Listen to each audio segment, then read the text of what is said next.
Inspector Gadget will protect this woman with my life, okay? With this laser. Whoa! Stop, you monster!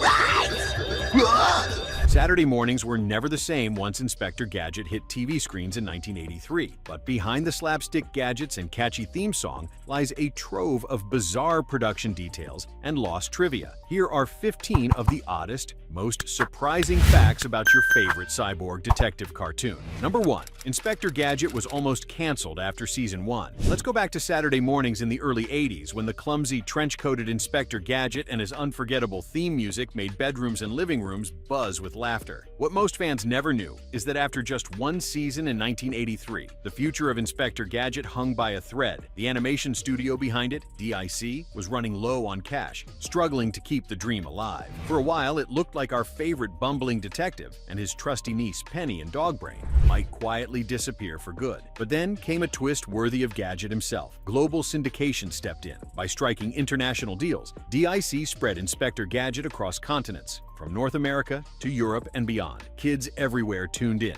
and the cartoon became a fixture of childhood, spawning over 80 original episodes. Thanks to that lucky break and some cleverly leveraged business moves, the world kept watching, and those go-go Gadget arms reached farther than anyone imagined. The music fades, but the legacy of that near miss gives every rerun an extra jolt of excitement. Number 2. Gadget's design was inspired by several comic tropes. That beige trench coat and spinning helicopter hat didn't just spring from thin air. Inspector Gadget's unforgettable look drew inspiration from some of the most iconic comic book heroes and clumsy detectives of the 70s. Think the bumbling Clouseau, or even comic strip classics like Dick Tracy. Designer Bruno Bianchi, working with DIC Entertainment in 1982, pieced together these influences to create a character who felt both fresh and comfortably familiar. Gadget's extendable mechanical limbs came straight from the world of pulpy science fiction, while his dopey hat was a wink to old-school spy gear, with just enough goofiness to charm kids and parents alike. It wasn't just about gags. Every piece of Gadget's design worked double duty as a visual punchline and homage. When the show premiered in 1983, audiences were instantly hooked by a protagonist who looked like he'd wandered out of both a Sunday comic strip and a futuristic spy novel. Next, let's see what else hid in Gadget's unforgettable toolkit. Number 3.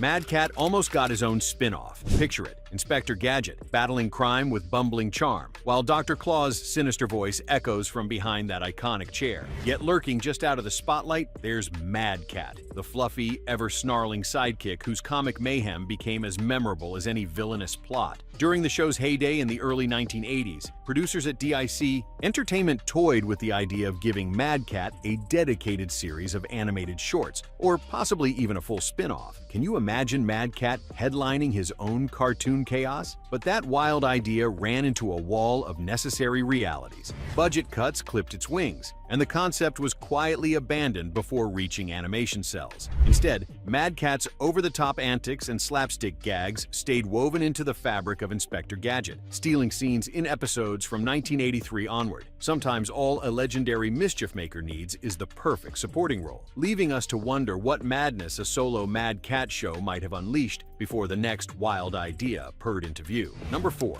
There was an unseen pilot with major differences. You think you know Inspector Gadget, but most fans never got a peek at the show's earliest incarnation. The true pilot episode, Winter Olympics, holds a secret that only die-hard fans whisper about. This unaired test run was loaded with oddball humor, and for one short burst on the Canadian channel Teletoon Retro in the early 2000s, even showed up with Gadget sporting a bushy mustache. It's the only time you'll ever see the bumbling detective resembling something between Tom Selleck and a tin toy, mustache twitching as he blunders through snowy escapades. In this version, the comedic timing felt a shade different, just slightly off-kilter from the rhythm you remember. The gags that would later become Saturday morning staples were still coming together, and Penny's role teetered in the background. Ultimately, the cartoon's creators ditched the mustache and retuned the jokes, reworking Inspector Gadget before unleashing him on audiences in 1983. The original pilot faded into obscurity, a hidden reel buried in animation lore. But if you ever catch a glimpse of this lost mustachioed Gadget, you'll know you've stumbled upon a true cartoon relic.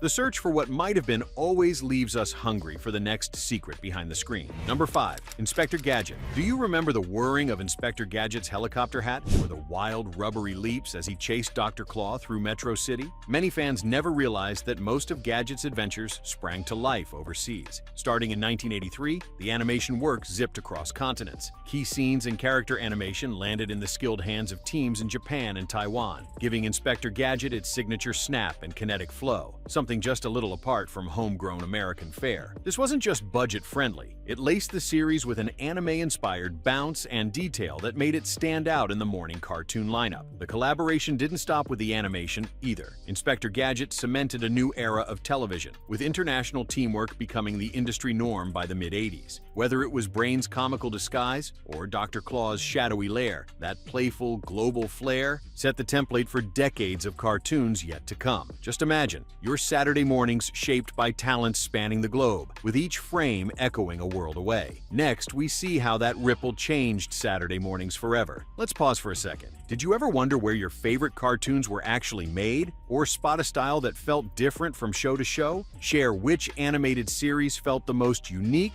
or surprising to you. Number 6. The famous theme song was inspired by In the Hall of the Mountain King. You can't think of Inspector Gadget without hearing that triumphant, mischievous da-da-da-da Inspector Gadget tune in your head. But did you know the secret behind its catchiness? Composer Shuki Levy revealed that he loosely based the main theme on Edvard Grieg's In the Hall of the Mountain King, a piece from 1875 that's famous for its signature buildup of suspense and playful menace. By weaving those notes into Gadget's whirring, bumbling world in 1983, Levy created a burst of musical mischief that matched the inspector's clumsy heroics and wild gadgetry. Every staccato bounce and sly twist reflected Gadget's over-the-top energy, letting kids everywhere hum along, whether they were at recess or racing home after school. It was no accident. This quirky nod to classical music turned a Saturday morning cartoon into an unforgettable earworm. That sprightly echo of Grieg's original still sparks instant recognition decades later. And with that, we tumble onward, ready for the next eccentric memory from Gadget's zany universe. Number 7. Dr. Claw's Toy Prize, the only Canon face reveal. Picture it. The thrill of the toy aisle in 1992, shelves packed with plastic dreams, and right in the middle, the elusive Inspector Gadget Dr. Claw action figure. The mystique around Dr. Claw was legendary. On screen, his face was always hidden, a gloved hand and that gravelly growl the only clues you ever got. But this action figure changed everything. For the first time, kids could lift his removable mask and get an official look at the villain's face, the first and only canon reveal tied to the show.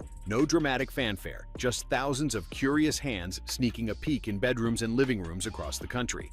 The show itself, which first hit TV in 1983, kept the secret locked away, never confirming the design or acknowledging what the toy spilled. To this day, that plastic reveal stands as a wild little pop culture loophole, linking curious cousins and sibling secret keepers in a moment of forbidden discovery. It's a toy shelf secret that still gives longtime fans a grin or a knowing shiver whenever it surfaces. Number 8. Penny was the real hero. While every episode opened with Inspector Gadget tripping, slipping, or launching his helicopter hat the wrong way, it was Penny quietly steering the show to victory. Armed with her trusty computer book, a wild piece of tech in 1983, Penny unraveled Dr. Claw's schemes while Gadget got tangled up in his own gadgets. The writers leaned into this clever formula. Episode after episode, Penny decoded clues, hacked security systems, and snuck into danger, rarely getting the credit on screen. In truth, Penny was the undercover engine powering every last-minute rescue. It was her logic and digital savvy, not Gadget's spring-loaded arms, that always saved Metro City. Even Brain the dog followed her lead, collar communicator blinking as they worked behind the scenes. For kids of the 80s, Penny's quiet brilliance made her a secret role model. Rewatch an episode now, and you spot the real hero under the pink headband and oversized coat. She wasn't just solving the case. She redefined what it meant to be the smart kid in a grown-up's world. As the credits rolled, there's no mistaking who truly saved the day.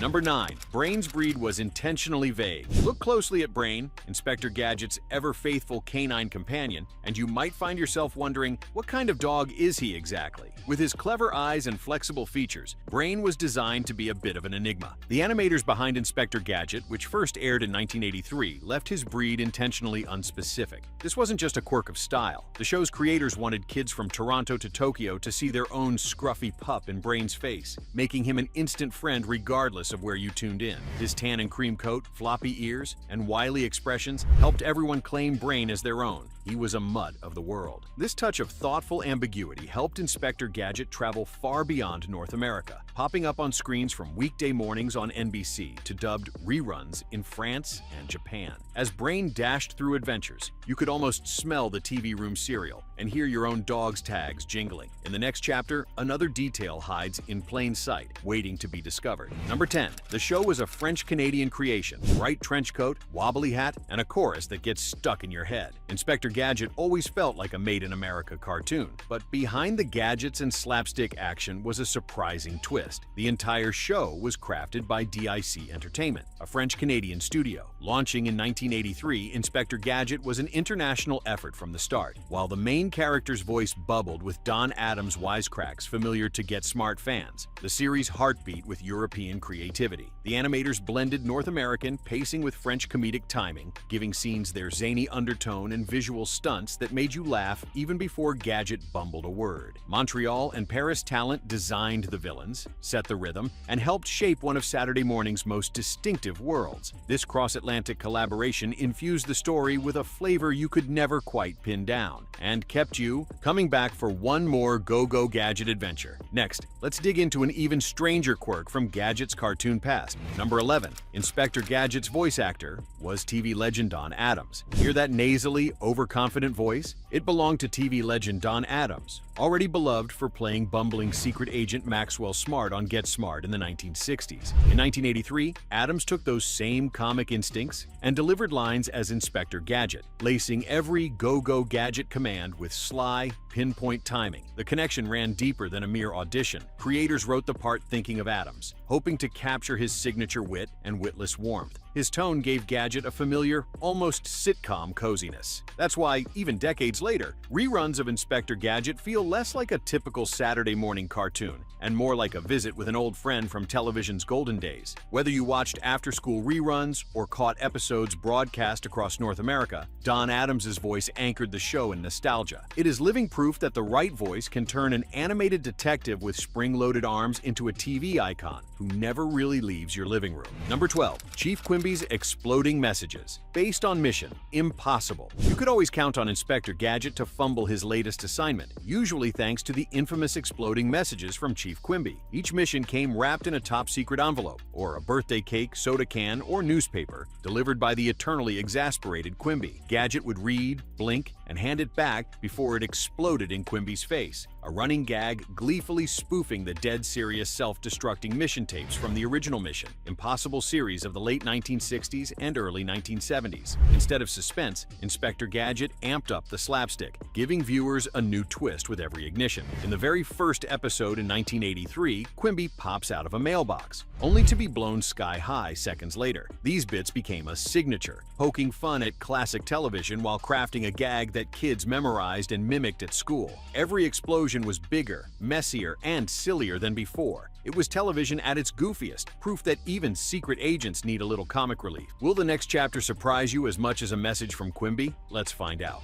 Number 13. Dr. Claw's face was never shown, even to the crew. The heart of Inspector Gadget's suspense wasn't only in booby traps or Penny's quick thinking. It was the haunting mystery of Dr. Claw himself. Since Inspector Gadget first aired in 1983, viewers were glued to the screen for any hint of the shadowy villain who only ever appeared as a gauntleted arm, a growl, and that famous phrase, "I'll get you next time, Gadget." Behind the scenes, production storyboard artists would deliberately leave Dr. Claw faceless, focusing on his metallic arm resting on the chair, never revealing his true features. Some animators working on the series never even knew what he was supposed to look like, a secrecy that wasn't just for the audience, but for the crew itself. This cloak-and-dagger approach preserved Dr. Claw's mystique and kept generations of kids guessing. Decades later, his unseen face still lingers in collective memory, making him one of the most enigmatic dramatic cartoon villains ever. Sometimes what we can't see is what we remember most, just out of sight as the chase continues. Number 14. Penny's voice actor changed after Season 1. Most people remember Penny as the clever, ever-resourceful niece of Inspector Gadget. But if you listened closely to her voice back in the first season, you were hearing Cree Summer behind the mic. Her performance in 1983 brought a unique warmth and a quick-witted spark to Penny, making her not just a sidekick, but the real brains of every operation. Then, in Season 2, a new voice appeared. Holly Berger took over. The shift was subtle, slipping past countless young ears, especially those too busy decoding the fiendish plots of Dr. Claw. Yet for anyone with a sharp memory for Saturday mornings, something about Penny's tone and rhythm quietly changed. Maybe you never noticed, or maybe you always felt something was just a little different when Penny outsmarted the next villain. Voice changes ripple through how we connect with our favorite characters, even when the rest of the world is lost in the chase. Sometimes it's those tiny, hidden swaps that make the memories stick. Number 15. Inspector Gadget was originally supposed to have a mustache. Picture Inspector Gadget zooming through Metro City with that famous trench coat, fedora, and all those wild gadgets popping out of his hat. But in the earliest days of cartoon history, this beloved cyborg detective nearly had a bold, bushy mustache right out of an old detective flick. In the unaired pilot created in 1982, Gadget's mustache made him look strikingly like Inspector Clouseau from the Pink Panther films. When the series was picked up by DIC Entertainment in 1983, network executives took one look and sounded the alarm. They saw too much resemblance to Don Adams' previous Get Smart character, so the decision was swift. Gadget lost the mustache before he ever hit television screens. With this subtle but crucial shave, he transformed from a bumbling man of mystery to the iconic, childlike goofball that captured a generation. It's funny how something as small as a mustache can change a hero's whole identity. As those motorized arms whir off into the next zany adventure, you can't help but wonder how different childhood Saturday mornings would have felt.